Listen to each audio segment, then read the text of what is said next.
Michelle on the Shelves here with my very first book review. And this one is on my old Nook, as you can see. I had a tablet that I lost at the airport, and I'm trying not to spend money, so suffice it to say that since all I really was doing on it was reading, this is perfectly fine. I can read my graphic novels on my computer, so it's not a really big deal. And a book that I just finished is called The Devil's Grin by A. Wenderberg. It's kind of, I'm not meaning this to be mean, but it's kind of like Sherlock Holmes fan fiction. It's, 1890s London, and this doctor, Anton Kronberg, is called to investigate a body that was found in the waterworks area, and there's been some recent cholera and tetanus outbreaks, and so they called this bacteriologist, Dr. Kronberg, to come to the scene. Well, what the reader knows, but most everybody else doesn't, is that Dr. Kronberg is actually a she, but because of the time, she is posing under her father's name to practice medicine at, I assumed it was pronounced Guy's, like the French way, but we might say Guy's Hospital.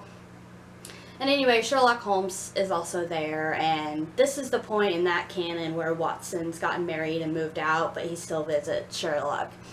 And so anyway, she is working on this case at the same time Sherlock is, and of course they kind of butt heads, and she's got her personal life that she's dealing with on top of the pressures of living a double life and being a woman in that world in the medical field. And they just kind of uncover this plot that goes, fairly high up, and she and Sherlock get to know each other, and there's starting to be a hint of some romance.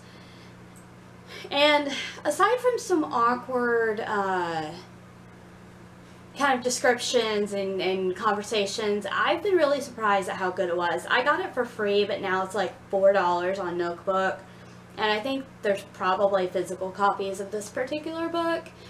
And the writing was good. I thought the characters were interesting, and what surprised me, being kind of very strict on interpretations of Sherlock, like to the point where I won't watch Elementary because I completely reject the idea of a female Watson. Like, it just doesn't work for me. But like BBC Sherlock is absolutely brilliant. Like, it's perfect.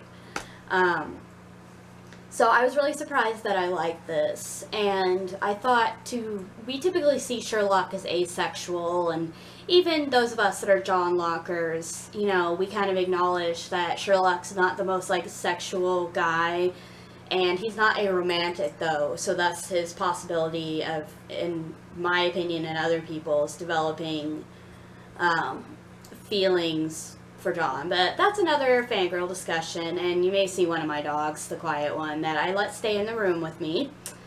So I was really surprised that I actually really liked this, and it puts a different perspective on the character of Sherlock Holmes. And I was pleased to find out that it looks to me like a trilogy.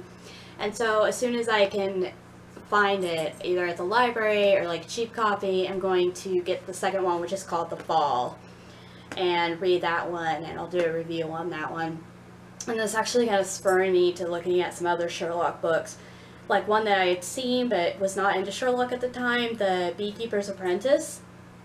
And then there's one called Moriarty, that is, the author wrote another Sherlock related book, and it's as far as I know, it may be the only thing officially sanctioned by the Conan Doyle estate, so it's pretty cool. So you may see a lot of Sherlock Holmes themed books. So that is the review for, well, it went off, but The Fall by A. Wenderberg.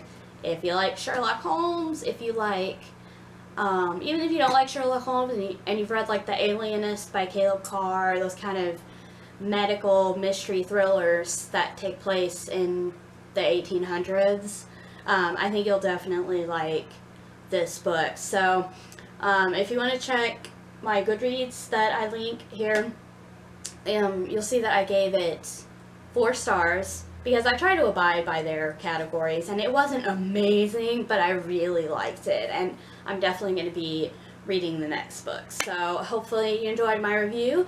Don't forget to like and subscribe, and I will see you next time.